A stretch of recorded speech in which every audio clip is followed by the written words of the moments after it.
مرزا غلام قادیانی کون تھا؟ دہلا دینے والے حقائق جانیے احمد عیسیٰ کی زبانی۔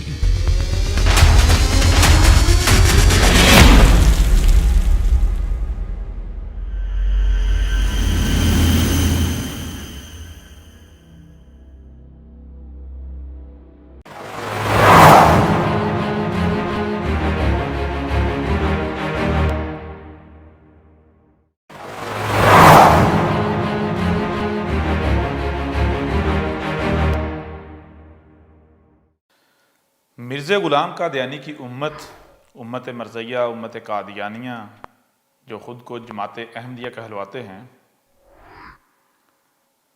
وہ کہتے ہیں کہ مرزا غلام قادیانی اور جو اس کی جماعت ہے، یعنی ان کی جماعت، ان کے سچا ہونے کی، حق پر ہونے کی قرآن سے ان کے پاس ایک دلیل ہے جس کا رد کسی کے پاس نہیں ہے، اور آج تک کوئی مسلمان یا کوئی بھی ان کی اس دلیل کا رد نہیں کر پایا۔ لہذا قرآن سے ہی اس دلیل کی بنیاد پر نہ صرف ان کے نزدیک مرزا غلام قادیانی سچا ہے، بلکہ ان کی جو جماعت ہے، جماعت احمدیہ، وہ حق پر ہے، وہ الہی جماعت ہے، وہ رب کا انعام ہے۔ اب اس کے لیے جو وہ قرآن سے دلیل پیش کرتے ہیں، وہ دلیل ہے سورہ النور ہے، اس کی آیت کا نمبر ہے 55 وعد اللہ الذین آمنوا منکم وعملوا الصالحات لیستخلفنہم فی الارض۔ ان کا کہنا یہ ہے کہ اس آیت میں اللہ نے کہا ہے کہ اللہ کا وعدہ ہے مومنوں سے کہ وہ انہیں زمین میں خلافت دے گا، وہ انہیں خلافت دے گا۔ اب وہ کہتے ہیں کہ اے لوگوں دیکھو، اور جو اپنی جماعت کے لوگ ہیں ان کو بھی وہ اسی بنیاد پر وہ اپنے اس گروہ کا حصہ بنائے ہوئے ہیں کہ دیکھو اس قرآن میں اللہ نے کہا ہے کہ جو مومن ہیں ان کے ساتھ اللہ کا وعدہ ہے کہ وہ ان کو خلافت دے گا۔ لہذا قرآن کی اس آیت کی روشنی میں یہ بتاؤ کہ کیا مسلمانوں کے پاس خلافت ہے؟ مسلمانوں کے پاس خلافت نہیں ہے۔ دنیا میں کسی اور گروہ، کسی فرقے، کسی مذہب کے پاس خلافت ہے؟ نہیں ہے۔ خلافت کن کے پاس ہے؟ تو وہ کہتے ہیں دیکھو خلافت تو جماعت احمدیہ کے پاس ہے، جماعت احمدیہ کا ایک خلیفہ ہے، ان کے پاس خلافت ہے، ان کے پاس خلافت کا نظام ہے۔ تو کہتے ہیں اب جب کہ خلافت جماعت احمدیہ کے پاس ہے، امت مرزیہ، امت قادیانیہ کے پاس ہے، تو پھر قرآن کی روشنی میں تو یہ مومن ہوئے، یہ مومنوں کی جماعت ہوئی، یہ الہی جماعت ہوئی۔ کیونکہ جی الہی جماعت ہونے کی جو پہچان ہے، جو شرط ہے، اللہ کے نزدیک مومن ہونے کی شرط کیا ہے؟ اللہ کے نزدیک مومن ہونے کی شرط یہ ہے کہ اللہ کا وعدہ ہے جو مومن ہے ان کو خلافت دے گا۔ اب پوری دنیا میں اللہ کا وعدہ پورا ہوتا ہے جی مرزیوں کے اوپر، احمدیوں کے اوپر، کیوں؟ خلافت ان کے پاس ہے۔ لہٰذا مومن کون ہوا؟ اللہ کے وعدے کا مستحق کون ہوا؟ اللہ کے نظر میں اللہ کا چہیتا مومن، اللہ کے بندے، اللہ کی جماعت کون سی ہوئی؟ وہی جن کے پاس خلافت ہے، وہ تو ہمارے پاس ہے۔ یوں لوگوں کے پاس آگے سے کوئی جواب نہیں ہوتا، اور وہ دیکھتے ہیں بھائی ہاں قرآن سے یہ بات کی جا رہی ہے، لہذا وہ پھر اپنے آپ کو جھکا لیتے ہیں، یا پھر اس چیز کو ایک بہت بڑی دلیل بنا کر ڈنڈورا پیٹا جاتا ہے۔ اب حقیقت کیا ہے؟ جب ہم حقیقت آپ کے اوپر واضح کریں گے تو وہی لوگ جو اس دلیل کی بنیاد پر ان کو الہی جماعت سمجھتے ہیں، وہ ان کے سروں پر انہی کے جوتے ماریں گے کہ کس قدر یہ فراڈیے، مکار اور دجال ہیں۔ یہ کیسے دھوکہ دیتے ہیں لوگوں کو؟ سب سے پہلا سوال تو یہ پیدا ہوتا ہے کہ کیا ان میں سے کوئی ایک بھی ایسا ہے جو یہ دعویٰ کر سکے کہ یہ قرآن وہ بیان کر سکتا ہے، وہ بتا سکتا ہے قرآن میں کیا لکھا ہوا ہے؟ کوئی بھی نہیں کر سکتا۔ کیوں؟ کیونکہ قرآن رب العالمین کا اتارا ہوا ہے، تو رب جو بھی کام کرتا ہے کیسے کرتا ہے، ہر شے سے اس کا جوڑا ہے، ظاہر ہے تو باطن بھی ہے۔ جیسا کہ آپ کو بتایا، آپ اگر جاننا چاہتے ہیں کہ آپ کا رب کیسے کام کرتا ہے، اس کی سنت کیا ہے، اس کا طریقہ اس کا قانون کیا ہے، اصول کیا ہے، تو آپ ایسا کریں کسی ایسی تخلیق کو سامنے رکھیں جس کے بارے میں کوئی بھی یہ نہ کہہ سکے کہ بھائی اس میں ہمارا حصہ ہے، یا ہم اس میں شریک ہیں، یا ہمارے سامنے وجود میں آئی، یا یہ رب کے علاوہ کسی نے بنائی ہے۔ ایسی شے سامنے رکھی جائے، ایسی تخلیق جس کے بارے میں ہر کسی کا اتفاق ہو یہ رب العالمین کا کام ہے، یہ اس کے کام ہے جسے ستارے، سورج، چاند یہ سب بنایا۔ تو یہ جو زمین ہے اس کو سامنے رکھیں، کیا اس کے بارے میں کلیم کر سکتا ہے کہ اس میں ہمارا بھی ہاتھ ہے؟ نہیں۔ اگر کسی شے میں شرکت کا دعویٰ کر سکتا ہے وہ کون سی مخلوق ہے؟ انسان، اور انسان زمین کے وجود میں آنے سے بعد میں وجود میں آئے ہیں، لہذا انسان کے دعویٰ کر نہیں سکتے زمین کے حوالے سے۔ لہذا زمین ایک ایسی تخلیق سامنے آتی ہے جو واقعتاً رب کی تخلیق ہے۔ اب دیکھیں رب کی تخلیق کیسی ہے۔ اس تخلیق کے ذریعے آپ اپنے رب کے قوانین کو جان لو گے، اس کے اصول اور طریقوں کو جان لو گے، اس کی سنت کو جان لو گے۔ ظاہر دیکھا جائے تو زمین چپٹی ہے، فلیٹ ہے، روٹی کی طرح یعنی پلیٹ کی طرح گول ہے، لگتا ہے کہ کنارے ہیں، ادھر سے شروع ہوتی ہے ادھر جا کے ختم ہو جاتی ہے، ہر طرف کنارے ہیں اس کے۔ لیکن آج واضح ہوتا ہے کہ حقیقت کیا ہے۔ یہ تو ظاہر ہے، باطن اس کے 180 ڈگری برعکس ہے۔ زمین باطن میں فلیٹ نہیں بلکہ گیند کی مانند گول ہے، کنارے نہیں ہیں، کنارے کا تو زمین پہ تصور بھی نہیں ہے۔ آپ چلتے جاؤ چلتے جاؤ چلتے جاؤ، آپ واپس اسی نقطے پر آ کھڑے ہوگے جہاں سے آپ نے سفر شروع کیا تھا، جدھر جی چاہے رخ کر لو۔ پھر ظاہر میں سٹیٹک ٹھہری ہوئی نظر آتی ہے، لیکن جب باہر نکل کے دیکھو باطن 180 ڈگری الٹ ملٹی ڈائریکشن میں انتہائی تیز رفتاری سے سفر کر رہی ہے۔ ظاہر میں سورج اس کے گرد سفر کرتا ہوا نظر آتا ہے، سورج ڈوبتا غائب ہوتا ہوا نکلتا ہوا نظر آتا ہے، اور حقیقت یعنی باطن جو ہے وہ اس کے 180 ڈگری الٹ ہے کہ سورج نہیں بلکہ زمین سورج کے گرد اپنے ہی محور پر گھوم رہی ہے، جس کی وجہ سے سورج ہر لمحے طلوع اور غروب ہوتا ہوا نظر آ رہا ہے۔ یعنی جو آپ کے رب کا کام ہے وہ کام ایسا ہے کہ اس کے دو حصے ہیں، ہر شخص اس کا جوڑا ہے، ایک ظاہر ہے تو دوسرا باطن۔ اب اگر آپ یہ مانتے ہیں کہ یہ قرآن رب العالمین کی طرف سے اتارا ہوا ہے تو پھر جان لیں یہ صرف ظاہر نہیں ہے، ظاہر نامکمل ہے، مکمل تب ہوگا جب باطن جو غیب ہے، جو چھپا ہوا ہے، وہ سامنے آئے گا۔ اس کے دو حصے ہیں، ایک ظاہر ہے ایک باطن یعنی چھپا ہوا۔ اب کوئی ظاہر کے پیچھے چلے گا تو وہ ہدایت پائے گا یا گمراہ ہوگا، یہ کوئی مشکل نہیں ہے۔ آپ زمین کی مثال سامنے رکھ لیں، زمین کا جو ظاہر ہے اگر کوئی اسے حق کہے گا تو وہ سچا ثابت ہوگا؟ نہیں۔ آپ اس وقت تک قطعی بات نہیں کہہ سکتے جب تک کہ غیب جو چھپا ہوا ہے وہ آپ کے سامنے نہیں آ جاتا، اور یہی قرآن کے شروع میں سورہ البقرہ میں کہا گیا الذین یؤمنون بالغیب، یعنی الف لام میم ذالک الکتاب لا ریب فیہ ھدی للمتقین الذین یؤمنون بالغیب۔ الکتاب جو ہے وہ کن کی رہنمائی کر رہی ہے؟ اللہ کن کو ہدایت دے رہا ہے؟ جو المتقین ہیں، اور المتقین جو ہے وہ کون ہے؟ جو ظاہر کے ساتھ ساتھ جو غیب ہے اس کو بھی سامنے رکھتے ہیں، غیب کے بغیر کوئی بھی بات نہیں مانتے، کوئی بات کرتے نہیں ہیں، کوئی کام نہیں کرتے۔ جب تک کہ غیب سامنے نہ آ جائے، غیب کو جان نہ لیں، اس وقت وہ کام نہیں کرتے، وہ بات نہیں کرتے۔ تو اب مجھے یہ بتائیں کہ جب قرآن رب العالمین کا اتارا ہوا ہے تو پھر اس کا ایک ظاہر ہے ایک باطن ہے، تو جو ظاہر کے پیچھے چلے گا وہ ہدایت یافتہ ہوگا۔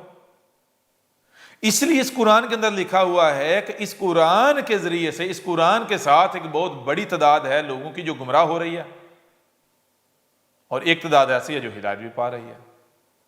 گمراہ کون ہو رہے ہیں؟ بتایا گمراہ وہ ہوتے ہیں قرآن کے ساتھ، قرآن ان کو گمراہ کرتا ہے، قرآن کے ذریعے وہ گمراہ ہوتے ہیں جو کہتے ہیں کہ نحن اغنیاء واللہ فقیر، یعنی اس قرآن کو ہم خود سمجھ سکتے ہیں، قرآن کو سمجھنے کے لیے ہم خود کفیل ہیں، ہمارے پاس ایسے ذرائع، ایسے ریسورسز ہیں، ایسے افراد، ایسی شخصیات، ایسے علماء، یا ہمارے اندر اتنی عقل، اتنی سمجھ، شعور ہے کہ ہم اس قرآن کو خود سمجھ سکیں۔ وہ ہوتے ہیں گمراہ۔ اور ہدایت کون پاتے ہیں؟ جو اپنے آپ کو اللہ کے آگے جھکاتے ہیں، جو کہتے ہیں کہ نحن فقیر واللہ اغنیاء، ہم فقیر ہیں اور اللہ غنی ہے، اللہ سے بڑھ کر غنی کوئی نہیں ہے۔ وہ کہتے ہیں رب ہم فقیر ہیں، تو نے ہمیں خلق کیا ہے، اس لیے تو ہی جانتا ہے کہ ہمیں کس مقصد کے لیے خلق کیا ہے، کیا حق ہے کیا باطل، اس لیے تو ہمیں بتا حق کیا ہے باطل کیا ہے، حق کیا ہے سچ کیا ہے، دنیا میں نے کہا مقصد کیا ہے، کیوں ہمیں دنیا میں لایا ہے۔ وہ اپنے آپ کو رب کے آگے جھکاتے، جو اپنے آپ کو رب کے آگے جھکاتے ہیں تو پھر رب ان کے اوپر واضح کرتا ہے ہدایت کیا حق کیا ہے۔ ٹھیک ہے نا؟ تو ہدایت کون پاتے ہیں؟ ہدایت وہ پاتے ہیں جو اپنے آپ کو رب کے آگے جھکاتے ہیں۔ گمراہ کون ہوتے ہیں؟ جو خود سے دعوے دار بن بیٹھتے ہیں، جو کہتے ہیں کہ ہم خود قرآن کو سمجھ سکتے ہیں۔ اب سب سے پہلے اسی بنیاد پر دیکھیں کہ جو لوگ یہ جو مرزئی ہیں، جو قادیانی ہیں، خود کو احمدی کہلوانے والے ہیں، جو سورہ نور کی آیت نمبر 55 جو ہے، اس سے مراد یہ لیتے ہیں کہ یہاں پر ان کا ذکر ہے، ان کی جماعت کا ذکر ہے۔ کیا وہ یہ دعویٰ کر سکتے ہیں کہ انہوں نے اپنے آپ کو اللہ کے آگے جھکایا ہوا ہے اور اللہ ان کے اوپر قرآن بیان کر رہا ہے، رب العالمین ان کے اوپر قرآن بیان کر رہا ہے؟ یا پھر وہ خود سے تراجم و تفسیریں کر کے تو ایسے دعوے کر رہے ہیں؟ اگر تو وہ یہ کہتے ہیں جی اللہ ہمارے اوپر بیان کر رہا ہے، رب العالمین بیان کر رہا ہے، جس کا قرآن ہے وہ بیان کر رہا ہے، تو پھر وہ آئیں میدان میں۔ کیوں؟ جن کے پیچھے اللہ ہو، جن کے پیچھے رب خود ہو، ان کو میدان میں آنے سے گھبرانا چاہیے، ان کو رب کے ساتھ اپنا تعلق ثابت کرنے سے گھبرانا چاہیے۔ میدان میں آنے سے کون گھبرائے گا؟ رب کے ساتھ تعلق ہونے کا دعویٰ کرنے کے باوجود اس تعلق کو ثابت کرنے سے کون گھبرائے گا؟ جو جھوٹا ہوگا، جو مکار فراڈیا ہوگا۔ لہٰذا اگر تو ان کا رب کے ساتھ تعلق ہے، ان کو رب قرآن سکھا رہا ہے، رب نے ان کے اوپر قرآن بیان کیا ہے، رب نے بتایا ہے ان کو کہ یہ دیکھو یہ تمہارا ذکر ہے، تو پھر میدان میں آئیں۔ اگر میدان میں نہیں آتے تو یہ تو فراڈیے ثابت ہو جاتے ہیں، نمبر ایک۔ نمبر دو، یہ دعویٰ کر ہی نہیں سکتے۔ کیونکہ سامنے کون ہے؟ اگر سامنے انسان ہے تو پھر یہ دعویٰ کر سکتے ہیں ہاں جی ہمیں رب سکھا رہا ہے، لیکن جب سامنے رب خود آ گیا ہے تو کون ہے جو رب کے مقابلے پر آ سکے؟ اگر ان کے سامنے کوئی گمراہ ہوں گے تو ان کے سامنے تو یہ دعویٰ کر سکتے ہیں، لیکن جب ان کے سامنے رب خود آ گیا ہے، قرآن کا وارث آ گیا ہے، جس نے قرآن لکھا ہے، جس نے قرآن اتارا ہے، جس نے کیا ظاہر کیا کیا چھپایا ہے، وہ خود آ گیا ہے، تو اس کے مقابلے پر یہ آ سکتے ہیں۔ ان کو پتہ ہے ہم ذل و رسوا ہو جائیں گے، نہیں آئیں گے۔ تو میں آپ سے سوال کرتا ہوں، جو جانتے ہی نہیں ہیں قرآن میں کیا لکھا ہے کیا نہیں، قرآن جن کی پراپرٹی نہیں، قرآن نے جن کے بارے میں کہا ہے کہ ایسے لوگ تو میرے ذریعے سے گمراہ ہوتے ہیں، وہ سچے ہوں گے، وہ حق پر ہوں گے، ان کی بات صحیح ہوگی، سوال ہی پیدا نہیں ہوتا۔ کیونکہ آپ خود دیکھیں وہ ظاہر کے پیچھے چل رہے ہیں، لمبی چوڑی بحث کی ضرورت نہیں۔ اس آیت سے اپنے آپ کو مومن ثابت کرنے والے وہ تو اس آیت کا ظاہر لے رہے ہیں، اور جو ظاہر بھی لے رہے ہیں وہ بھی دھوکے اور فراڈ سے کام لے رہے ہیں۔ ظاہر بھی مکمل نہیں لے رہے، کم از کم ظاہر بھی مکمل لے لیتے۔ اگر ظاہر مکمل لے لیتے پھر بھی یہ دھوکہ نہ دے پاتے، انہوں نے دھوکے پر دھوکہ کیا، ظاہر لیا وہ بھی نامکمل۔ تو یہ الہی جماعت ہو سکتی، الہی بندے ہو سکتے ہیں، سوال ہی پتہ نہیں ہوتا۔ یہ بہت بڑے فراڈیت، دجال اور مکار لوگ ثابت ہوتے ہیں، پہلی بات۔ دوسری بات، اب ہم آپ کے اوپر واضح کرتے ہیں کہ باطن کیا ہے اس آیت کا اور ظاہر کیا ہے۔ ظاہر باطن نہ صرف یہ دونوں پہلو سامنے رکھتے ہیں، بلکہ ان کی روشنی میں آپ کے اوپر نہ صرف حق بالکل کھل کر واضح ہو جائے گا کہ حق کیا ہے، یہاں کس جماعت کا، کن لوگوں کا ذکر ہے، بلکہ یہ بھی واضح ہو جائے گا کہ یہ امت مرزیہ، امت قادیانیہ، مرزا غلام قادیانی کا قائم کردہ گٹر کس قدر غلیظ گٹر ہے، یہ کس قدر اپنے باپ مرزا غلام قادیانی کی طرح فراڈی مکار اور دجال ہیں، ٹھیک ہے، لوگوں کے مال کھانے والے دنیا کے گندے غلیظ ترین لوگ ہیں، ٹھیک ہے، ان سے بڑا دہشت گرد کوئی اور نہیں ہے۔ تو آئیں قرآن کی طرف، سورہ نور جو ہے اس میں کیا ہے، آیت نمبر 55 ہے، اس میں کہا وعد اللہ، وعدہ تھا اللہ، اللہ ہے، اللہ زینہ ایسے لوگ آمنو کہ جو اللہ کی بات کو خود اپنی مرضی سے مان رہے ہیں، منکم تم میں سے، وعاملوا اور عمل کر رہے ہیں، الصالحات اصلاح کرنے والے، لا یستخلفنہم فی الارض کہ ان کو زمین کا خلیفہ، زمین میں خلافت دیا جانا اللہ کا وعدہ ہے۔ وعد اللہ، اللہ نے یہ وعدہ کر دیا ہے، کیا وعدہ کر دیا ہے؟ اللہ زینہ آمنو، ایسے لوگ جو مان رہے ہیں کس کی بات؟ اللہ کی بات۔ منکم تم میں سے، صرف یہی نہیں، وَعَامِلُوا الصَّالِحَاتِ اور عمل کر رہے ہیں کون سے؟ صالحات، اصلاح کرنے والے، تو ان کو اللہ خود، یا لا کو یعنی ان کو، یس یا اللہ خود، سین آگے چل کر، تخلیفنہم فی الارض زمین میں خلیفہ، نائب بنا دے گا، زمین میں خلافت دے دے گا۔ سب سے پہلی بات یہ ہے کہ یہاں بات شروع ہو رہی ہے کہاں سے؟ رسول سے۔ کیوں؟ کیونکہ جب تک رب جو ہے وہ بشری صورت میں، رسول کی صورت میں سامنے نہ آئے اور لوگوں کی اپنی زبان میں، یعنی جو قوم، جو لوگ زمین میں اللہ کے نائب بننا چاہتے ہیں، ان میں انہی کی زبان میں حق ہر لحاظ سے کھول کھول کر واضح نہ کر دے، تب تک یہ وعدہ پورا ہی نہیں ہو سکتا، ٹھیک ہے نا؟ یہ وعدہ پورا ہی تب ہو سکتا ہے کہ جب رب ہر لحاظ سے، ہر پہلو سے کھول کھول کر واضح کرے کہ یہ کام کرو گے تو پھر میں تمہارے ساتھ وعدہ کرتا ہوں تو میں یہ انعام دوں گا۔ اس وجہ سے یہ چیز مشروط ہے رسول کے ساتھ، نمبر ایک۔ نمبر دو، اس کی وجہ یہ ہے کہ جب رب وعدہ کر رہا ہے تو رب کو پہلے ایک اگزامپل بھی تو سامنے رکھنی چاہیے نا، لوگوں کو یہ چیز خود کر کے دکھانی چاہیے۔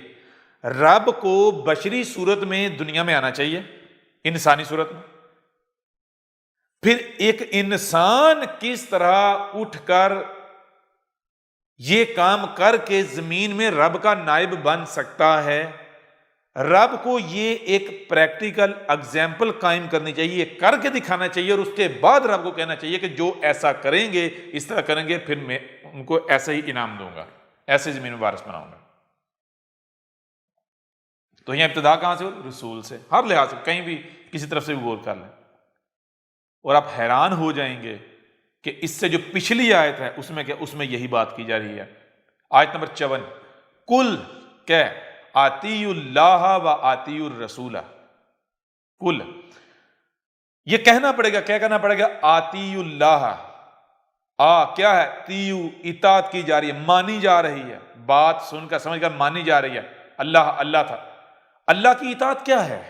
آتی اللہ کیا ہے؟ اللہ کی اطاعت، اور آتی الرسول، جو رسول کی اطاعت ہے وہ اللہ کی اطاعت ہے۔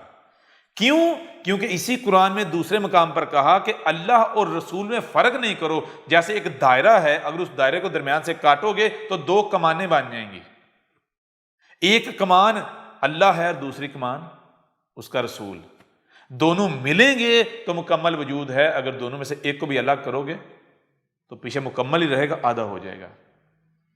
لہذا اللہ اور رسول آپ الگ الگ نہیں کر سکتے، بیچ میں اور نہیں لا سکتے، دو نہیں کہہ سکتے۔ اللہ اور رسول ایک ہی وجود ہے، ٹھیک ہے نا؟ پہلی بات تو یہ ہے کہ کل اطیعوا اللہ و اطیعوا الرسول فإن تولوا فإنما علیہ ما حمل وعلیکم ما حملتم وإن تطیعوہ تہتدوا وما علی الرسول الا البلاغ المبین۔ اس آیت میں کہا جا رہا ہے کہ دیکھو ہم نے کیا کیا، رسول بھیج دیا ہے، رسول بھیجا جائے گا۔ جب رسول بھیجا جائے تو اللہ کی اطاعت کیا ہے؟ رسول کی اطاعت۔ جو رسول کی اطاعت کریں گے وہ کس کی اطاعت کر رہے ہوں گے؟ وہ اللہ کی اطاعت کر رہے ہوں گے۔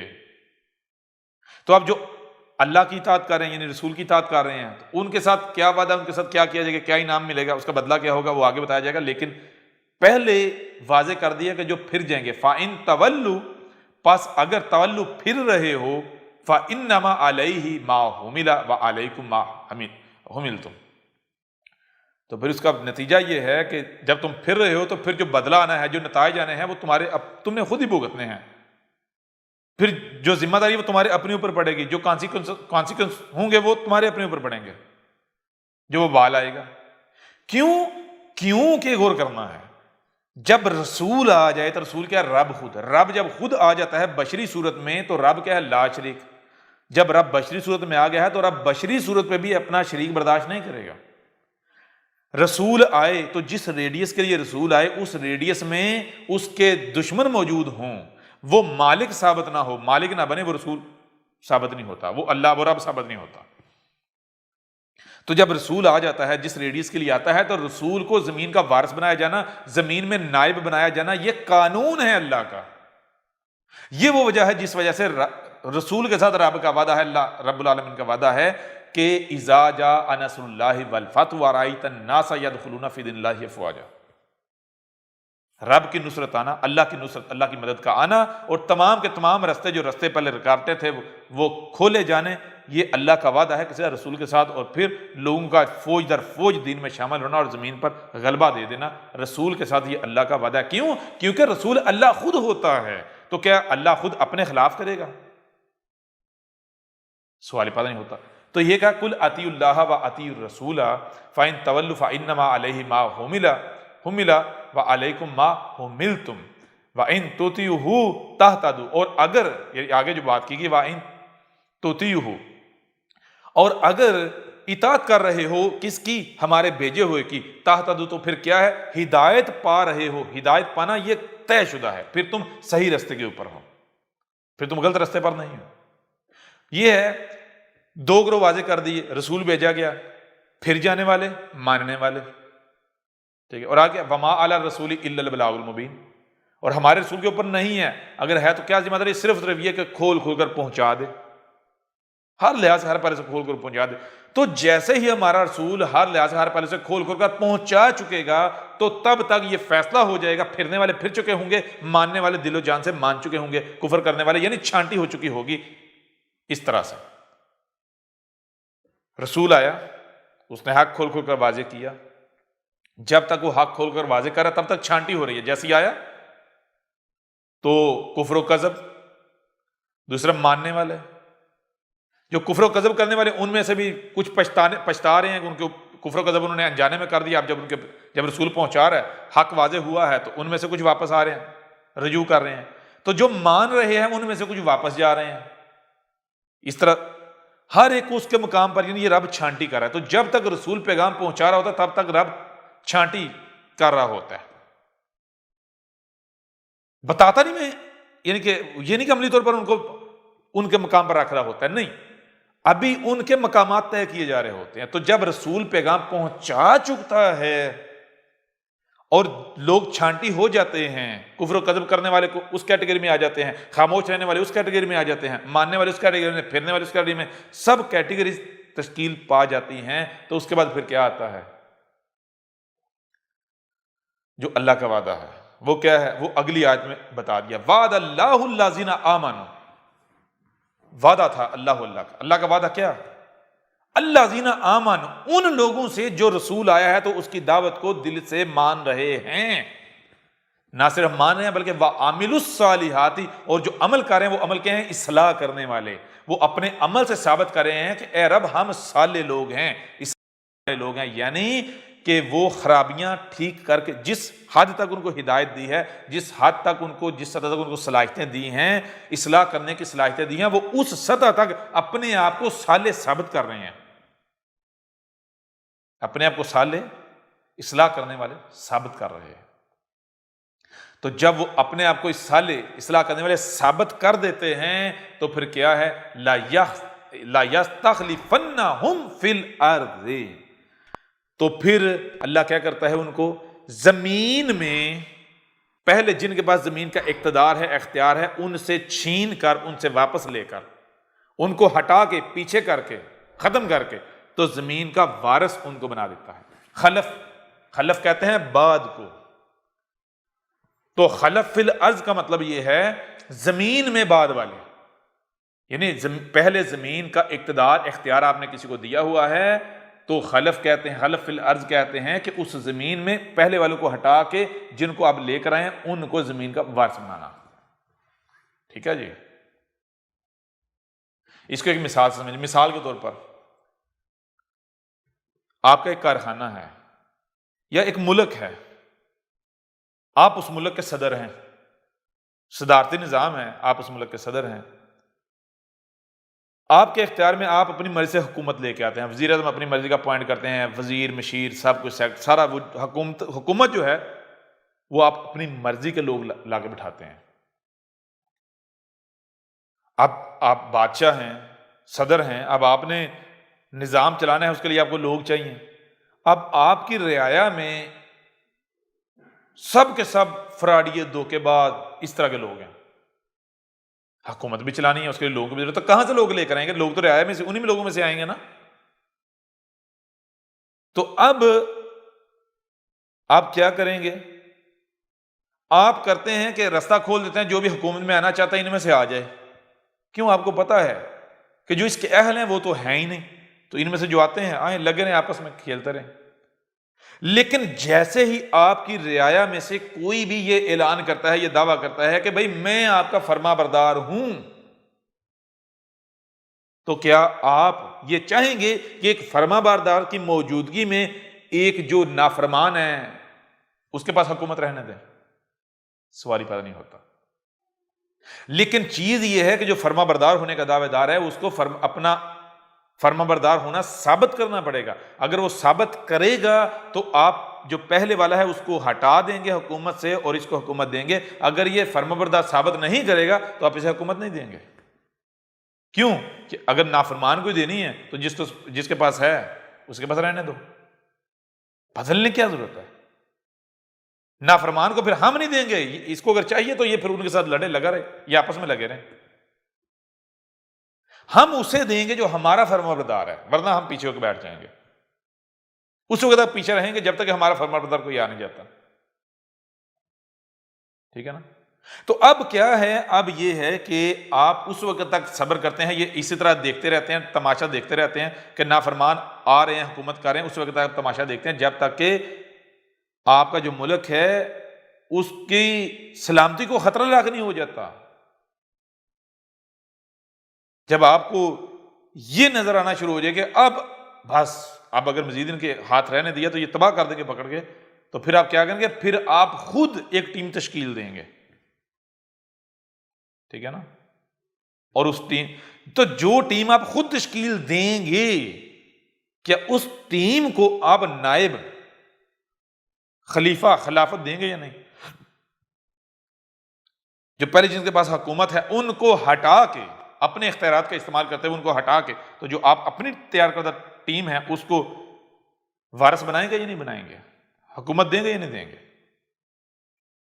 بالکل عین اسی طرح جب زلال مبین ہوتی ہیں تو رب کہتا ہے ٹھیک ہے کھیلتے رہو، لگے رہو، تو خود ہی ایک دوسرے کے ساتھ لڑتے بڑھتے ہیں، حکومتیں حاصل کرتے ہیں.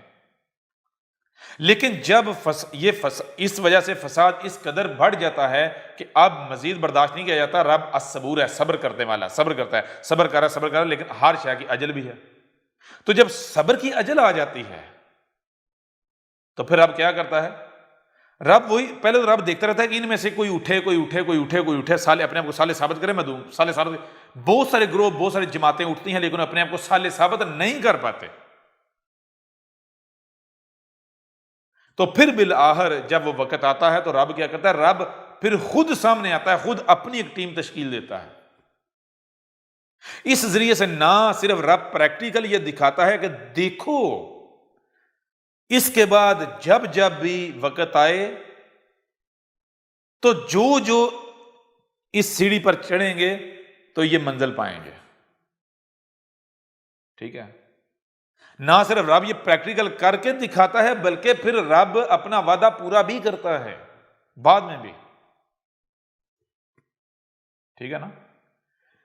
تو یہاں یہ بات ہو رہی ہے کہ رسول بھیجا گیا ہے، یہاں بات ہو رہی ہے رسول کی اور اس کی دعوت کو ماننے والوں کو، ان کو زمین میں خلف نائب بنائے جانے کی۔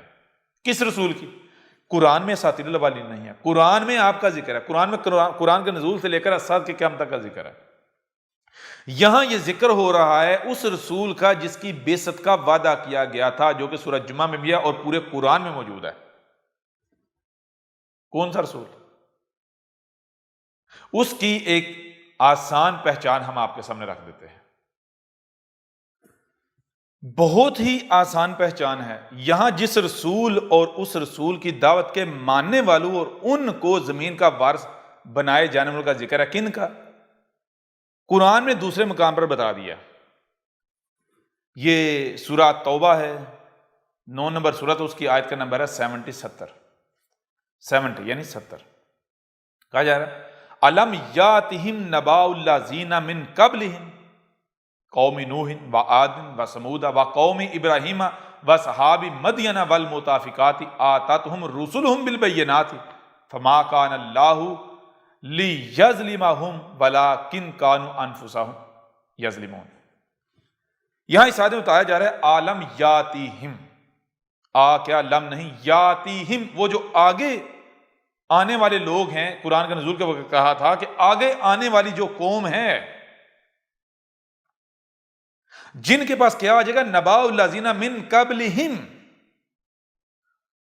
جو پہلے ان سے پہلے والی جو قومیں ہیں، قوم نوح و عاد و ثمود، وہ جو قومیں جن کو ہلاک کیا گیا، ان قوموں کے بارے میں وہ علم دے دیا جائے گا جو علم اس سے پہلے رب العالمین کے علاوہ کسی کے پاس نہیں ہوگا۔ یعنی بتایا تھا کہ قرآن کے نزول کے بعد ایک وقت آئے گا جب ضلال مبین آ جائیں گی، جب اسات کی تمام اشرات آ جائیں گے، طلوع شمس من مغربہا، یاجوج اور ماجوج، فتنہ دجال، دابات الارض، دخان، اس طرح اسات کی جتنی بھی اشرات ہیں، جب وہ اشرات آ جائیں گی، طرح طرح کی ہلاکتیں و تباہیاں آ رہی ہوں گی، تو تب رسول آئے گا۔ اس رسول کی پہچان یہ ہے کہ وہ رسول آ کر پہلے جو قومیں ہلاک ہو گئیں ان قوموں کے بارے میں وہ علم دے گا جو علم اس سے پہلے اللہ کے رب العالمین کے علاوہ کسی کے پاس نہیں ہوگا۔ پہلی بار وہ علم انسانوں کے سامنے آئے گا کہ قوم نوح جو ہے، قوم عاد جو ہے، قوم سمود جو ہے، قوم ابراہیم، اصحاب مدین اور جو والمؤتفکات، جو المؤتفکات ہیں، وہ قومیں ہلاک ہوئیں تو کیسے ہوئیں؟ ان قوموں نے کیا کیا تھا؟ مثال کے طور پر آج انسان اس سٹیج پر پہنچ چکا ہے، وہ جانتا ہے کہ آسمان و زمین میں اگر ایک پتا بھی ہلتا ہے تو اس کی کوئی نہ کوئی کاز ہوتی ہے، بغیر کاز کے یعنی بغیر وجہ کے پتا بھی نہیں ہلتا۔ دوسری طرف نیچر انتہائی ذہین ہے، کائنات بہت ذہین ہے، ٹھیک ہے، اتنی ذہین ہے کہ یہ جو آپ کو ذہانت ملی ہے اسی کائنات سے ملی ہے۔ آپ کی جو آپ کی ذہانت ہے یہ کائنات کے مقابلے میں ایسا ہی ہے جیسے سمندر سے ایک قطرہ، اتنی ذہین ہے کائنات اتنی ذہین ہے۔ اس کائنات میں اگر کوئی تباہی آتی ہے، کوئی زلزلہ، کوئی طوفان، کوئی آندھی، تو وہ تب ہی آئے گی جب بیلنس بگڑے گا، آسمان و زمین کائنات میں بہترین توازن بیلنس قائم ہے، جب بیلنس بگڑے گا تو تباہی آئے گی۔ اور بیلنس کیسے بگڑے گا؟ یہ کائنات خود بخود بیلنس نہیں بگاڑتی، بیلنس کا بگاڑنا اس کے اندر ہے ہی نہیں ہے۔ اور ایک ہی مخلوق ہے جو بیلنس کو بگاڑنے کی صلاحیت رکھتی ہے، وہ کون ہے؟ انسان۔ تو زمین پر صرف اسی صورت میں تباہی آ سکتی ہے، کوئی بھی خرابی ہو سکتی ہے، ہلاکت آ سکتی ہے، جب انسان خرابی کرے گا۔ کائنات خودکار ہے، نیچر خودکار ہے، نیچر کو ضرورت نہیں ہے کہ کوئی اٹھ کے اس کی مدد کرے یا نیچر اس کی محتاج نہیں۔ نیچر جو کائنات اپنا کام خود کرتی ہے۔ انسان بھی اگر کچھ کرنا چاہتا ہے تو سب سے پہلے اپنے آپ کو کائنات نیچر کا حصہ بنائے، نیچر بنائے۔ جب وہ اپنے آپ کو نیچر کے آگے جھکائے، نیچر بنائے گا تو پھر نیچر اس سے کام لے گی جو اس کی ذمہ داری ہے۔ نیچر طے کرے گی کہ اس کی ذمہ داری کیا ہے، کیوں کائنات اس کی خالق ہے، کائنات وجود میں لے کر یہ کائنات ہی طے کر سکتی ہے کہ بھئی تمہیں کس مقصد کے لیے وجود میں لایا گیا۔ جب آپ نے کائنات کے آگے جھکاؤ گے، کائنات میں جو آپ کا مقام وہاں فکس کرو گے تو پھر کائنات آپ کو لے کر چلے گی۔ اب کوئی رائے برابر بھی تباہی نہیں آ سکتی جب تک کہ بیلنس نہ بگڑے، توازن نہ بگڑے آسمان و زمین میں۔ اور بیلنس انسان کے علاوہ بگاڑنے کوئی دوسری قوم صلاحیت رکھتی نہیں ہے۔ تو اب میں آپ سے سوال کرتا ہوں کہ قوم نوح ہلاک ہوئی کیسے ہوئی؟ پہاڑوں جیسی بلند لہریں تھی، پہاڑوں جیسی اتنا بڑا عظیم طوفان تھا۔ اتنا بڑا طوفان کیا ایسے ہی آ جائے گا؟ مکھی کے پر ہلانے سے آ جائے گا؟ نہیں۔ پہلی تو بات طے ہوگی کہ انسانوں نے فساد کیا، آسمان و زمین کا بیلنس بگاڑا تو وہ طوفان آیا۔ موسموں کا نظام درہم برہم ہوا کیسے؟ انسانوں نے موسموں کے نظام میں پنگے لیے، چھیڑ چھاڑ کی، نیچر کا بیلنس بگڑا تو اتنا بڑا طوفان ہوا۔ تو وہ جو بیلنس بگاڑا کیا وہ ہاتھوں، ان دو ہاتھوں سے بگاڑا گیا یا پھر وہ اتنی بڑی سطح پر بگاڑنے کے لیے ان دو ہاتھوں سے نہیں ہم کر سکتے، بلکہ آپ کو ایکسٹینشن چاہیے۔ ایکسٹینشنز آپ نے اپنے ہاتھوں کو، اپنی آنکھوں کو، اپنے ان ساری جو آپ کو صلاحیتیں ہیں، آپ نے اپنی ان صلاحیتوں کو ایکسٹینڈ کر لیا انسان نے۔ مثلا مشینیں، یہ ایجادات، ان ایجادات یعنی جیسے آج تباہیاں آ رہی ہیں، ہلاکتیں آ رہی ہیں، عین اسی طرح پہلے بھی ہلاکتیں آئی تھیں۔ جیسے آج کیسے آ رہی ہیں؟ ترقی کے نام پر انسان جو کر رہے ہیں، کیا کریں؟ آسمان زمین میں فساد کر رہے ہیں۔ رب نے مخلوقات جن مقامات پر رکھا ہے ان مقامات سے ہٹا رہے ہیں، ترتیب بگاڑ رہے ہیں۔ تو ترقی کے نام پر جو کیا جا رہا ہے یہ فساد ہے، بدلے میں بیماریوں، مصیبتوں، تکلیفوں، زلزلوں، طوفانوں کا سیلاب آ چکا ہے یا نہیں؟ انسان ہر طرف سے گھیرا جا چکا ہے یا نہیں؟ این اسی طرح ماضی میں یہ قومیں ہلاک ہوئی تھیں، تو بتایا کہ جب یہ موجودہ قوم جو ہے جن کی طرف قرآن بھیجا گیا ہے، قرآن کی موجودگی والی قوم جو ہے، جب یہ بھی وہی کریں گی، جب ہلاکت ان کے سر پر آ جائے گی تو پھر کیا کیا جائے گا؟ ان قوموں کو جب ہلاک کیا گیا تھا تو اس وقت کیا ہوا تھا؟ آتاتہم رسولہم بالبینات، آتاتہم رسولہم، تو ان کے پاس کیا آ گئے؟ رسول آ گئے۔ قوم نوح کو ہلاک کیے جانے سے جب ہلاک ہوئی، ہلاکت سے پہلے رسول آیا تھا یا نہیں؟ نوح آیا تھا۔ قوم عاد، ہود آیا تھا یا نہیں؟ آیا تھا۔ قوم سمود ہلاکت سے پہلے صالح آیا تھا یا نہیں؟ آیا تھا۔ قوم مدین ہلاکت سے پہلے شعیب آیا تھا یا نہیں؟ ایسے ہی باقی جس قوم کو ہلاک کیا گیا تو ہلاکت سے پہلے رسول آیا تھا یا نہیں؟ تو رسول کیسے آئے تھے؟ البینات کے ساتھ، بالبینات، البینات کے ساتھ، یعنی رسولوں نے آ کر کھول کر واضح کر دیا کہ اے لوگو رب کیا ہے، تم کیا کر رہے ہو، یہ جو تم ترقی کر رہے ہو یہ ترقی نہیں ہے، یہ دھوکے کا شکار ہو، یہ جو تمہیں بیماریوں، تکلیفوں، مصیبتوں کی تم شکار، اس کی وجوہات کیا ہیں؟ رسولوں نے آ کر سب کو کھول کر واضح کر دیا، لیکن وہ لوگ نہ مانے، انہوں نے کفر و غضب کر دیا، نتیجہ کیا نکلا؟ ہلاکت کا شکار ہو گئے۔ تو اس آیت میں یہ بتایا جا رہا ہے کہ قرآن کے بعد جب یہ وقت آئے گا، وہی وقت جو قوم نوح پر آیا تھا، جو قوم عاد پر آیا تھا، جو قوم سمود پر آیا تھا، قوم مدین پر آیا تھا، قوم لوط پر آیا تھا، قوم جو آل فرعون ہے ان پر آیا تھا، جب وہی وقت قرآن کے بعد اس قوم پر آئے گا تو پھر کیا ہوگا؟ رسول آئے گا، کیسے آئے گا؟ البینات کے ساتھ، اور وہ آ کر وہ علم دے گا کس بارے میں؟ گزشتہ جو قومیں ہلاک ہوئی تھی ان قوموں کی ہلاکت کے بارے میں، وہ علم جو اس کے علم ظاہر کرنے سے پہلے اللہ کے علاوہ کسی کے پاس علم نہیں ہوگا۔ وہ تو جو علم اللہ کے علاوہ کسی کے پاس ہے ہی نہیں، وہ علم اگر آپ کے پاس آتا ہے تو وہ علم دینے والا کون ہوگا؟ ظاہر سی بات ہے جو شے اللہ کے علاوہ کسی کے پاس ہے ہی نہیں، وہ اگر سامنے آتی ہے، وہ اگر دی جاتی ہے تو وہ دینے والا اللہ ہے، اللہ کے علاوہ دے ہی نہیں سکتا۔ یعنی وہ جو سورہ نور میں ذکر کیا جا رہا ہے رسول کے آنے کا، اور جو اس رسول کی دعوت کو دل و جان سے تسلیم کریں گے، اپنے آپ کو اپنے عمل سے صالح ثابت کریں گے، تو ان کو زمین کا وارث بنایا جائے گا۔ وہ رسول کون سا ہے؟ آ جانے والا۔ اس کی پہچان کیا ہے؟ یہ ایسی ایک دوسری آیت ہے۔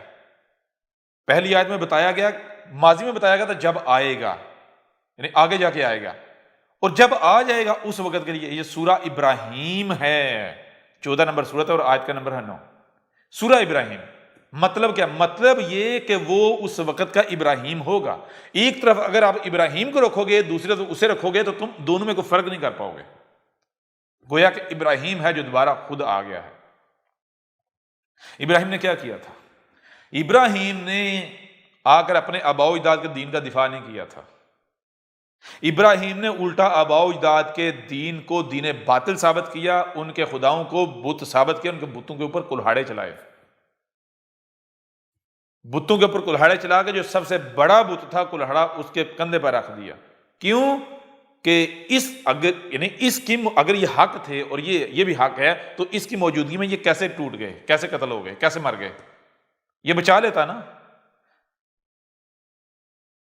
ایسے ہی آئے گا وہ، آ کر وہ آباء و اجداد کے دین کے اوپر کلہاڑے چلائے گا۔ آباء و اجداد کا جو دین ہے انہیں بت ثابت کرے گا، اور ان کا جو دین ہے نہ صرف ان کو بت ثابت کرے گا بلکہ ان کے دین کے اوپر کلہاڑے چلا کے، ان کے بتوں کے اوپر نماز، روزے، حج، زکات، جو کچھ بھی دین کے نام پر کیا جا رہا ہے ان کے اوپر کلہاڑے چلا کے وہ کلہاڑا اللہ میاں کے کندھے پر رکھے گا کہ اگر یہ تمہارا اللہ میاں ہے تھا تو بچا لیتا ان کو، یا بچا لے۔ ٹھیک ہے نا؟ مطلب کیا؟ تو چیز یہ ہے کہ سورہ ابراہیم میں اس آیت کا آنا، ابراہیم کی مسل ہوگا، وہ وقت کا ابراہیم ہوگا۔ جیسے ابراہیم کو امام بنایا گیا تھا بعد والوں کے لیے، عین اسی طرح اب آگے فیوچر کے لیے اسے امام بنایا جائے گا، اسوۃ حسنہ بنایا جائے گا، ایک ایگزامپل بنایا جائے گا، عملی نمونہ۔ تو آیت کون سی ہے؟ سورہ ابراہیم 14 نمبر سورت کی آیت کا نمبر ہے 9۔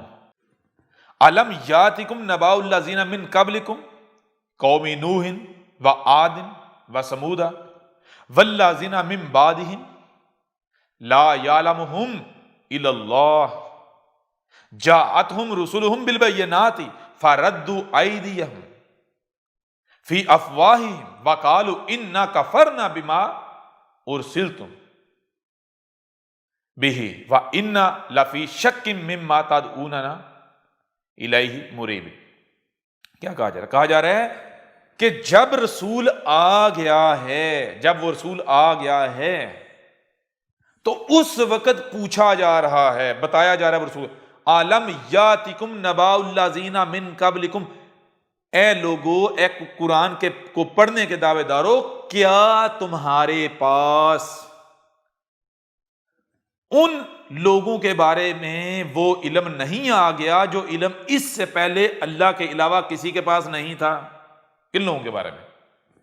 قوم نوح کے بارے میں، قوم عاد کے بارے میں، قوم سمود کے بارے میں، اور جو ان کے بعد جتنی قومیں تھیں، آل فرعون وغیرہ، بنی اسرائیل، سب کے بارے میں۔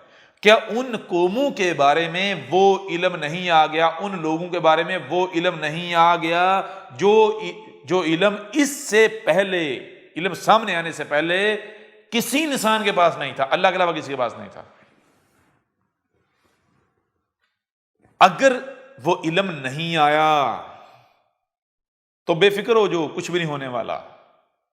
لیکن اگر آ گیا ہے، عالم یاتکم، کیا نہیں تم میں تمہیں سے دو ٹانگوں والا ہمارا بھیجا ہوا آ گیا، نبأ الذین، جو تمہیں نبا دے رہا ہے، وہ علم جو علم اللہ کے علاوہ کسی کے پاس نہیں، من قبلکم، ان لوگوں کے بارے میں جو تم سے پہلے تھے، قوم نوح کے بارے میں، قوم عاد کے بارے میں، سمود کے بارے میں، قوم سمود تھی، والذین من بعدہم، اور جو ان کے بعد والے تھے، لا یعلمہم، یہ جو قومیں ہیں ان کے بارے میں کسی کو نہیں ہے علم، کسی کو علم نہیں کہ ان قوموں کے پاس کیا تھا، انہوں نے کیا کیا، کیسے ہلاک ہوئی، کسی کے پاس علم نہیں ہے ان قوموں کے بارے میں، الا اللہ، اللہ ہے جس کے پاس علم ہے، سوائے اللہ کے کسی کے پاس یہ علم نہیں ہے۔ لہٰذا جب یہ علم تمہارے پاس آ جائے تو جان لو وہ اللہ خود ہوگا، وہ اللہ کی طرف سے آیا ہے۔ ظاہر ہے جو علم اللہ کے علاوہ کسی کے پاس ہے ہی نہیں، وہ دے سکتا کوئی؟ تو مجھے یہ بتائیں، اب قرآن کہہ رہا ہے کہ جب وہ رسول آئے گا اس وقت انسانوں سے، جس قوم میں آئے گا، جن کے لیے آئے گا، ان کو انہی کی زبان میں اللہ پوچھ رہا ہے، رب پوچھ رہا ہے کہ کیا تمہارے پاس گزشتہ ہلاک شدہ اقوام کے بارے میں وہ علم نہیں آ گیا جو علم اس سے پہلے اللہ کے علاوہ کسی کے پاس نہیں تھا؟ اگر نہیں آیا تو سوئے رہو، کچھ بھی نہیں ہونا، بے فکر ہو جو، لیکن اگر آ گیا ہے تو گدھے کے بچوں کان کھڑے کر لو۔ جاءتہم رسلہم بالبینات، وہ جو قومیں تھیں ان کے پاس بھی کیا آئے تھے؟ ان میں انہی سے رسول آئے تھے البینات کے ساتھ۔ قوم نوح میں نوح آیا جب ان کو ہلاک کیا جانا تھا۔ کب آیا تھا؟ جب ان کو ہلاک کیا جانا تھا۔ وہ قوم کیا کر رہی تھی؟ یہ واحد احمد عیسیٰ ہے جس نے آ کر ہر پہلو سے کھول کر واضح کر دیا کہ جسے جو تم آج ترقی کہتے ہو یہ صرف تم نے نہیں کی، یہ وہ قومیں بھی کر چکی اور تم سے 90% بڑھ کر تھیں۔ وہ بھی اس کو ترقی سمجھتے، لیکن یہ ترقی نہیں، یہ بہت بڑا دھوکہ ہے جس کا وہ شکار ہو گئی۔ الدجال دنیا کا سب سے بڑا فتنہ انسانوں کے ہاتھوں سے خلق کیا ہوا، ٹھیک ہے نا؟ تو بتائیں یہ علم کس نے آ کر دیا؟ کیا یہ علم مرزا غلام قادیانی نے آ کر دیا؟ قرآن کہہ رہا ہے جس سچے نے آنا ہے اس کی پہچان یہ ہے کہ وہ گزشتہ ہلاک شدہ اقوام جو ہیں، قوم نوح، قوم عاد، قوم سمود اور باقی جتنے قومیں ہیں جن کو ہلاک کیا گیا، آل فرعون، بنی اسرائیل، اس طرح سے ان قوموں کے بارے میں وہ علم دے گا جو علم اس سے پہلے اللہ کے علاوہ کسی کے پاس نہیں ہوگا۔ تو کیا مرزا غلام قادیانی اس آیت پر پورا اترتا ہے؟ کیا یہ آیت مرزا غلام قادیانی کی تصدیق کر رہی ہے، یا پھر یہ آیت تو احمد عیسیٰ کی تصدیق کر رہی ہے؟ واحد پوری دنیا میں واحد احمد عیسیٰ ہے۔ کیوں؟ قوم نوح کیسے ہلاک ہوئی، یا گزشتہ قومیں کیسے ہلاک ہوئی تھی؟ وہ جو قومیں تھیں، تفسیریں اٹھا لو، تراجم اٹھا لو، کہتے وہ بتوں کو پوجتے تھے، اللہ کے نافرمان کو بت پوجتے تھے، اور پھر یہ کہا جاتا ہے کہ آج پہلی دفعہ انسان نے یہ ترقی کی ہے۔ یہ واحد احمد عیسیٰ ہے جس نے آ کر ہر لحاظ سے، ہر پہلے سے کھول کر واضح کر دیا۔ ڈاکومنٹری اٹھاؤ، 58 پر مبنی ہے، نباٹ 7 TV سرچ کرو، اس پر موجود ہے، یوٹیوب میں، گوگل میں سرچ کرو، مل جائے گی، یا اسکرین کے اوپر ہمارا ای میل ایڈریس تمہیں بار بار نظر آ رہا ہے، اس ای میل کے اوپر رابطہ کر کے آپ لے سکتے ہو۔ الکتاب ہے، الکتاب ڈاؤن لوڈ کرو، فری میں ڈاؤن لوڈ کرو، پڑھو، دیکھو اس میں کیا علم دیا گیا تمہیں۔ دنیا کی کوئی طاقت غلط ثابت نہیں کر سکتی، ہر لحاظ پہلے سے کھول کر واضح کیا ان قوموں کے پاس کیا تھا۔ یہ جسے تم ترقی کہتے ہو یہ پہلی دفعہ نہیں ہوئی، اس سے پہلے وہ قومیں کر چکی اور اسی وجہ سے وہ ہلاک ہوئی تھی۔ انہوں نے ترقی کے نام پر آسمانی زمین نے اس قدر فساد کر دیا، توازن بگاڑ دیا کہ پھر تباہیاں آئیں اور وہ ہلاک ہو گئے۔ اور جب وہ ہلاکت ان کے سر کے اوپر تھی، ان کو لگتا تھا دنیا ایسے ہی چلتی رہنی ہے، بلند و بانگا عمارتیں، جدید سوسائٹیاں، یہ مشینیں موجیں کر رہے تھے، اور ان کو لگتا تھا ایسی دنیا چلتی رہنی۔ رسول آیا، نوح نے آ کر حق کھول کر واضح کیا کہ یہ ترقی نہیں ہے، یہ تم دجال کا شکار ہو چکے ہو، فتنہ دجال کا، مارے جاؤ گے، ہلاکت تمہارے سر کے اوپر ہے۔ وہ نہیں مان رہے تھے، وہ اندھوں کی طرح ایک دوسرے پیچھے چل رہے تھے، نہیں کہتے ساتھ ہونے کے ساتھ ہیں، کچھ بھی نہیں ہونے جا رہا، یہ اتنی عمارتیں، بلڈنگیں، کارخانے، مشینیں یہ ختم ہو جائیں گی، کیسے ممکن ہے؟ تو رسول آئے کیسے؟ البینات کے ساتھ، مطلب کہ ہر شخص اس کا جوڑا ہے۔ وہ بھی مانتے تھے کہ رسول نے آنا ہے، مسیح نے آنا ہے، لیکن کیسے آئے گا؟ معجزات کے ساتھ آئے گا، یہی اس کی پہچان ہوگی۔ دروازہ بند کر کے بیٹھے ہوتے تھے، کہتے تھے سچے کی پہچان یہ ہوگی جس نے آنا ہے، رب نے وعدہ کیا ہوا آنے کا، بھیجے جانے کا، لیکن وہ جو مسیح آئے گا، ایک تو جب 100% گمراہیاں ہوں گی اس وقت آئے گا، نمبر یہ جو آگے دعوے دار ہے یہ تب آیا جب دنیا میں علم کے فوارے پھوٹے ہوئے ہیں، جدید سے جدید علوم جو ہے ان کے سیلاب آئے ہوئے ہیں، یونیورسٹیاں کل ہے، ضرورت نہیں ہے، نمبر 1۔ نمبر 2 کہ رسول تو آتا معجزات کے ساتھ، اور یہ ہماری جیسا ہے، کفر کر دیا، کذب کر دیا۔ دروازہ بند ہے، اس کی پہچان ہی یہ ہے کہ جو جس نے آنا ہے اس نے، ایک نے آنا، مسیح نے آنا، معجزے ہوں گے اس پاس، تو کفر و کذب کر دیا۔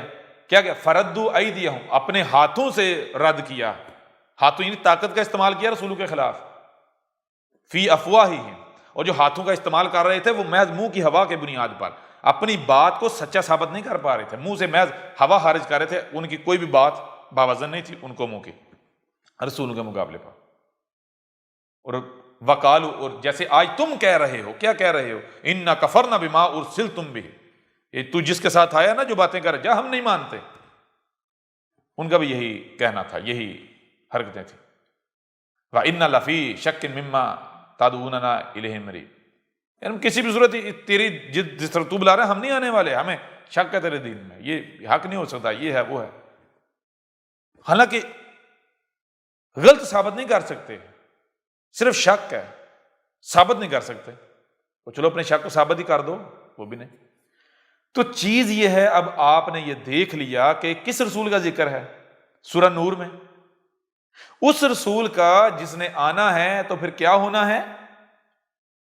اگر باقی آیت میں دیکھو، پورے قرآن میں تو بتایا ہے وَإِن يُكَذِّبُكَ فَقَدْ كَذَّبَتْ قَبْلَهُمْ قوم نوح وعاد وثمود، قرآن میں جگہ جگہ بتایا ہے کہ اس رسول کو کہا جا رہا ہے کہ اگر یہ تیرا کذب کرتے ہیں تو یہ کوئی نئی چیز نہیں ہے، کہ یہ کذب پہلی بار نہیں ہونے جا رہا، یہ پہلی بار نہیں ہوا، اس سے پہلے بھی ہو چکا کذب، قوم نوح نے بھی کیا تھا نوح کا، قوم عاد نے بھی کیا تھا ہود کا، قوم سمود نے بھی کیا تھا صالح کا، قوم شعیب نے بھی، یعنی قوم مدین جو اس نے شعیب کا، قوم لوط نے بھی لوط کا، ہوا تھا نا کفر، آل فرعون نے موسیٰ کا، تو نتیجہ کیا نکلا تھا؟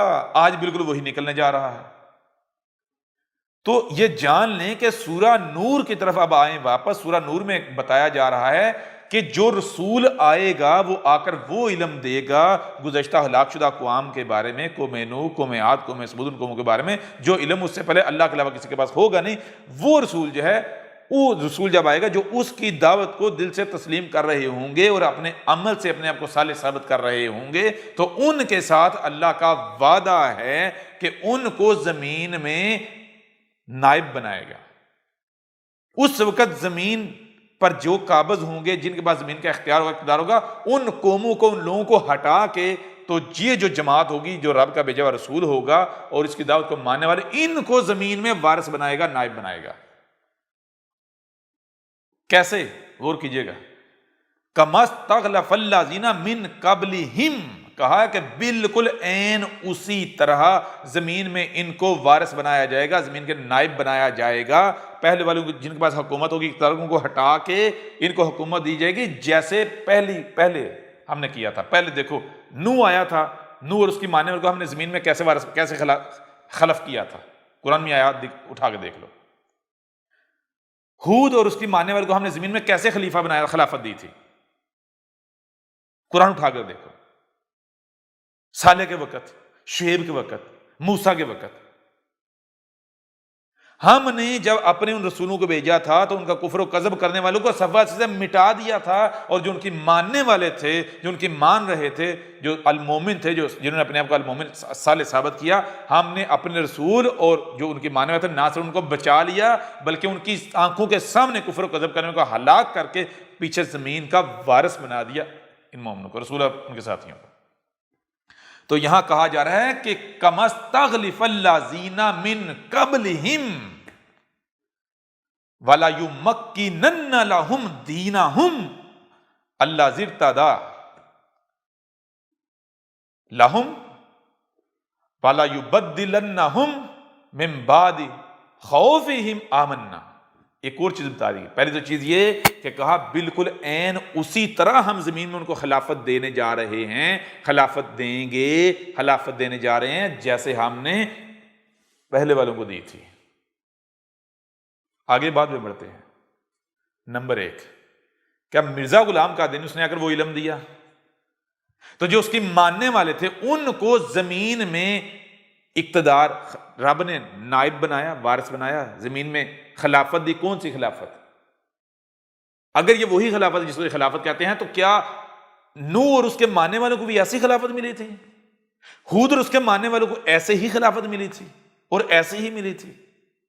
یعنی گزشتہ جن کو خلافت ملی تھی، قرآن میں جن کا ذکر ہے، رسول اور ان کے ماننے والوں کو، کیا ان کو ایسی اور اسی طرح خلافت ملی تھی؟ اگر ایسی ان کی بھی ایسی خلافت تھی اور اسی طرح ملی تھی تو پھر یہ جو امت مرزیہ ہے، قادیانیہ، دنیا کا غلیظ ترین گٹر، ان کی خلافت الہی ہے اور یہ حق ہے۔ اگر ان کو ایسے نہیں ملی اور ایسی خلافت نہیں تھی تو پھر یہ کیا ہے؟ اس سے بڑا کوئی فراڈ، دجل اور کوئی ہے ہی نہیں۔ تو آج دنیا کا کوئی مرزائی، کوئی قادیانی آئے میدان میں ثابت کرے کہ یہ جو جس کو یہ خلافت کہتے ہیں یہ عین اسی طرح کی خلافت ہے جیسی نوح کو ملی تھی، جیسی ہود کو ملی تھی، جیسی صالح کو ملی تھی، جیسی شعیب کو ملی تھی، جیسی لوط کو ملی تھی، جیسے موسیٰ اور ان کے ماننے والے، ان رسولوں کے ماننے والے کو ملی تھی۔ ثابت کر دیں۔ اور ان کو عین اسی طرح ملی ہے جیسے ان کو ملی تھی۔ نور اس کے ماننے والوں کو کیسے ملی تھی؟ نوح آیا تھا، اس نے آنکھ کھول کر واضح کیا تھا، وہ لوگ نہیں مانے تھے، عذاب آیا تھا، اس قوم کو صفحہ سے مٹا دیا گیا تھا اور نور اس کے ماننے والوں کو زمین کا وارث بنا دیا گیا تھا، خلیفہ بنا دیا گیا تھا۔ کہاں جائیں گے؟ کہاں جائیں گے؟ نمبر 1 آگے بڑھیں۔ نمبر 2 وَلَا يُمَكِّنَنَّ لَهُمْ، کہا ان کو مکن، حکومت دی جائے گی۔ کہا وہ جو خلافت ہے نا، مزے کی بات دہلا کے رکھ دیں گے، کہا وہ جو خلافت ہے وہ مکن ہوگا، زمین میں حکومت، طاقت، اختیار۔ تو جس کو یہ خلافت کہتے ہیں، کیا یہ مکن ہے، طاقت، اختیار ہے زمین میں، فی الارض، پوری زمین میں، پورے گلوب پر؟ کیا یہ جو ان کی قادیانیوں کی خلافت ہے، کیا یہ پوری زمین میں مکن، حکومت ہے ان کی؟ اور پوری زمین کیا، یہ تو جس گھر میں رہتے ہیں، جس گٹر میں ہگتے ہیں، وہ ان کے اقتدار میں نہیں آتا۔ تو یہ کہاں سے قرآنی خلافت ہو گئی، الہی خلافت ہو گئی؟ چلو آگے بڑھو۔ صرف انہیں مکن نہیں دیا جائے گا، لہم دینہم، تو ان کا جو دین ہے، رسول اور جو اس کی ماننے والے، یہ جو جماعت ہے، یہ جو گروہ، یہ جو امت ہے، ان کے دین کو بھی مکن دیا جائے گا۔ پوری زمین پر یہی ایک دین ہوگا، سب ادیان مٹا دیے جائیں گے۔ اب آپ کو یہ بھی سمجھ جائے گی واقعتاً یہ آج کا ذکر ہے۔ کیوں؟ کیونکہ روایات اٹھا کر دیکھو، محمد نے کیا کہا تھا؟ محمد نے کہا تھا جان لو ذل کرنین 2 ہیں، یعنی تاریخ میں رب کے قانون میں صرف 2 ایسی شخصیات ہیں جن کو پوری زمین کا وارث بنایا گیا، پوری زمین کی حکومت دے گی، مکن دیا گیا۔ ایک گزر چکا ہے، داؤد کا بیٹا سلیمان، ذل کرنین۔ دوسرا عیسیٰ ہوگا جس کو پوری زمین کا اقتدار دیا جائے گا۔ عیسیٰ آئے گا تو یہ تاریخ میں پہلی دفعہ ایسا ہوگا کہ زمین سے تمام کے تمام ادیان مٹ جائیں گے، صرف ایک ہی دین رہے گا، عیسیٰ کا، بس۔ رب مٹا دے گا، تمام ادیان کا نام و نشان مٹا دے گا۔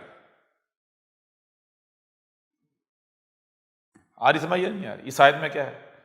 وَلَا يُمَكِّنَنَّ لَهُمْ دِينَهُمْ الَّذِي ارْتَضَىٰ، اور وہ دین کیسا ہوگا؟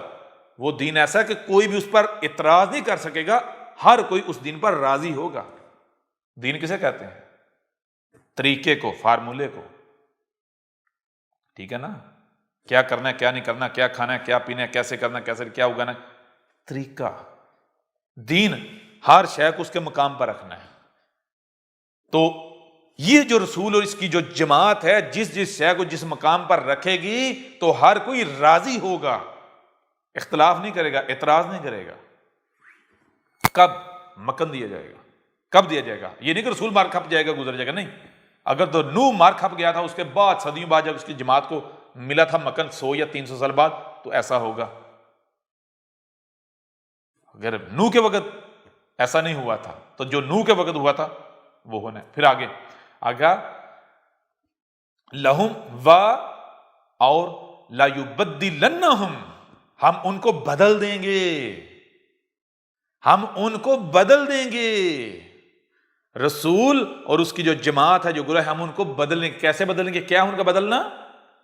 من بعد خوفہم آمنا، وہ اس سے پہلے خوف کی حالت میں ہوں گے۔ خوف کی حالت میں ہم ان کی خوف کی حالت کو امن میں بدل دیں گے۔ خوف میں آپ کب ہوتے ہیں؟ جب کوئی دوسرا آپ کے اوپر حکومت کر رہا ہوتا ہے، جب کسی کے ماتحت ہوتے ہیں، جب آپ کمزور ہوتے ہیں۔ خوف تب دور ہوتا ہے جب آپ طاقت میں آ جاتے ہیں، اقتدار میں آ جاتے ہیں، قوت میں آ جاتے ہیں۔ تو قرآن کہہ رہا ہے کہ جب ہمارا رسول آئے گا، وہ جماعت، وہ امت قائم ہو رہی ہوگی، تو وہ دنیا کے کمزور ترین لوگ ہوں گے۔ اگر بظاہر دیکھا جائے تو سب سے زیادہ خوف ان کو ہونا چاہیے، تو وہ اپنے عمل سے ثابت کریں گے۔ تو ہم کیا کریں گے؟ ہم ان کی خوف کی حالت کو بدل دیں گے حالت امن میں۔ کیسے؟ ظاہر سی بات ہے، اگر آپ کو نیچے سے اٹھا کے زمین کا وارث بنا دیا جائے، خوف رہے گا؟ تو ذرا امت مرضیہ، اے دین قادیان، گٹر کے کیڑو، مرزا غلام قادیانی کے کیڑو، ذرا سامنے ہو میدان میں، اور اپنے پپٹ کو، وہ تمہارا کارٹون ہے اوپر، جس کو تم خلیفہ کہتے ہو، خلیفۃ اللہ، اسے کو اب میدان میں آئے، سامنے تھوڑی غیرت پکڑے، اسے کو بے غیرتی کی کوئی انتہا ہوتی ہے، سامنے آئے، ذرا ثابت کرے وہ تمہاری کون سی حالت بدلی ہے۔ یہ واحد وہ آیت ہے جس کو لیپ کر تم ڈنڈورے پیٹ رہے تھے، تم نے گلے میں ڈول ڈالا ہوا تھا، یہ دیکھو قرآن میں خلافت خلافت خلافت، کن کو خلافت ملی؟ ہمارے پاس خلافت ہے۔ او گدھے کے بچوں، تم جس کو خلافت کہتے ہو، یہ خلافت، یہ مذاق ہے ہاں؟ اس کا مطلب کیا؟ اس کا مطلب تمہیں تو یہی نہیں پتا خلافت کہتے کسے ہیں۔ تمہارا تو ہے کہ کسی نے بوتل کے اندر موتر کر کے اوپر لکھ دیا ایپل جوس، اور تم خوشی سے دوڑے چلے گئے، واہ واہ واہ کیا بات ہے، اور تم نے وہ موتر پیا۔ جب تم نے وہ موتر پیا تو اس کے بعد جب تمہارے سامنے ایپل جوس لایا گیا، تم نے ایپل جوس لانے والے کے اوپر فتوے لگا دیے، جوتے لے کے اس کے پیچھے پڑ گئے، یہ ہمیں کیا پلا رہا ہے جوس کے نام پر، حالانکہ خود ایپل جوس کے نام پر موتر پی رہے ہیں۔ تم لوگ موتر پی پی کے موتر کے اتنے عادی ہو چکے ہو کہ تمہیں پتہ ہی نہیں جوس کہتے کسے ہیں، ٹھیک ہے نا؟ خلافت خلافت خلافت، دن رات خلافت خلافت کے رٹے لگا لگا کے تمہیں پتہ ہی نہیں خلافت کہتے کسے ہیں۔ او گدھے کے بچوں، تم دنیا کے بے وقوف ترین لوگ ہو، دنیا کے بے وقوف، اتنی تمہارے اندر عقل نہیں، اتنی سینس نہیں۔ قرآن میں کیا لکھا ہوا ہے اور تم کس کو خلافت بنا کے بیٹھے ہوئے ہو؟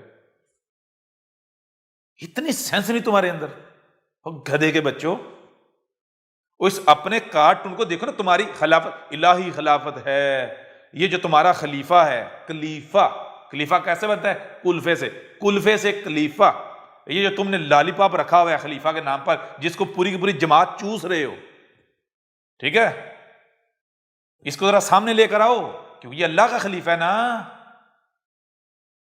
اس کو سامنے لے کر آؤ، اس اللہ کے خلیفے کو سامنے لے کر آؤ، ہم دیکھتے ہیں وہ اللہ کہاں سے اترتا ہے، ٹھیک ہے نا؟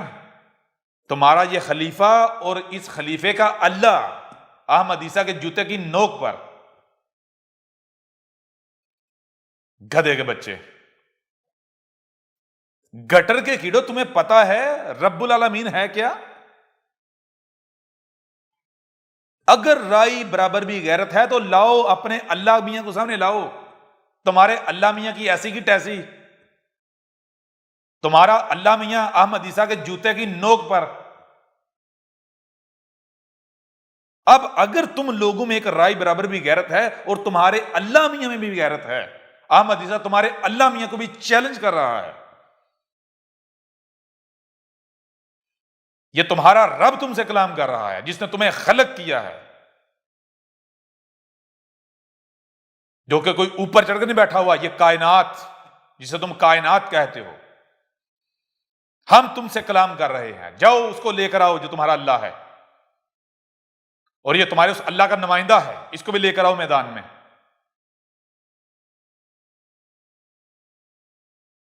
دیکھتے ہیں ہم کہاں سے تم اپنے آپ کو سچا ثابت کرتے ہو۔ اب اگر تمہارا اللہ میدان میں نہیں آتا تمہارا یہ خلیفہ، یہ لالی پاپ جو تم نے رکھ کے چوس رہے ہو پوری جماعت، پورا گروہ، اگر یہ سامنے نہیں آتا تو تمہارے اللہ اور تمہارے اس کارٹون سے بڑا بے غیرت اس روئے زمین پر کوئی ہے ہی نہیں. ٹھیک ہے نا؟ ذرا تھوڑی غیرت پکڑو. مرزے کے اللہ میاں کو لے کر آؤ، مرزا غلام قادیانی کے اللہ میاں کو، ٹھیک ہے، لے کر آؤ ذرا اسے. جان لو یہ رب العالمین کلام کر رہا ہے تمہارے ساتھ. رب العالمین، یہ تمہارے سامنے ہماری زبان ہے، ہمارا بھیجا ہوا ہے. واپس آؤ اس آیت کی طرف. تو اب ذرا دیکھو، بتاؤ ہمیں، یعبدوننی لا یشرکون بی شیئا ومن کفر بعد ذلک فاولئک هم الفاسقون. تو اب چیز یہ ہے کہ یعبدوننی، جو رسول آیا ہے، رسول کہہ رہا ہے کہ کس کی عبادت کرنی ہے؟ میں ہوں جس کی عبادت کرنی ہے، میرے پیچھے چلنا ہے، میرے ساتھ جڑنا ہے. لا یشرکون بی شیئا، میرے ساتھ کسی کو بھی شریک نہیں کرنا، میرے مقابلے پر کسی کو بھی نہیں لے کر آنا. کس کے مقابلے پر؟ میرے مقابلے پر. یہ جو تمہارے سامنے بیٹھا ہوا یہ کون ہے؟ تمہارا رب. یہ تم ہمارا تھوڑا سا حصہ دیکھ رہے ہو، یہ ہماری آیت ہے، ٹھیک ہے؟ میں تمہارا رب تم سے کلام کر رہا ہوں. میرے علاوہ کسی کے ساتھ بھی تم جڑو گے تمہیں کوئی جائے پناہ نہیں ملنے والی. وہی بچے گا جو میرے ساتھ جڑے گا. اب کا مطلب کیا ہے؟ عین بے دال.